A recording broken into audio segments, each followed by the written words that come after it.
Hello అండి, welcome to Medaram జాతర. మేడారం జాతర గురించి కొన్ని విషయాలు ప్రీవియస్ వీడియోలో చెప్పాను. చూడని వాళ్ళు ఉంటే కింద లింక్ ఉంది, చూసేయండి. మేడారం జాతర గొప్పతనం గురించి తెలుసుకుందాం. ఇక్కడ బెల్లాన్ని బంగారంగా కొలుస్తారు. ఒకటి కాదు, రెండు కాదు, కొన్ని వందల టన్నుల బంగారాన్ని భక్తులు అమ్మవార్లకు సమర్పించుకుంటారు. ఆశ్చర్యం ఏంటంటే మన ఇంట్లో చిన్న బెల్లం ముక్క పడితేనే ఈగలు చీమలు వస్తాయి, కానీ ఇన్ని టన్నుల బెల్లం ఉన్నా ఇక్కడ మాత్రం ఒక ఈగ గాని చీమ గాని రాదు. గుడి లేదు, గుడి గోపురము లేదు, విగ్రహ రూపం లేదు, పూజించడానికి మంత్రాలు లేవు, పూజ చేయడానికి పూజారులు లేరు.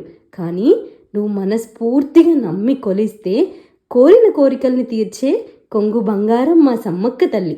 పసి పిల్లల దగ్గర నుండి 60 ఏళ్ళ ముసలి వాళ్ళ వరకు ప్రతి ఒక్కరిని తన బిడ్డలా కాపాడుకుంటుంది. ఎన్నో వందల ఏళ్ళ చరిత్ర ఉంది మా మేడారం జాతరకు. ఆదివాసులను కాపాడడానికి అమరులై పూజలు అందుకుంటున్న తల్లులు మా సమ్మక్క, సారక్క. నెక్స్ట్ వీడియోలో డే 1లో ఏం జరుగుతుందో తెలుసుకుందాం.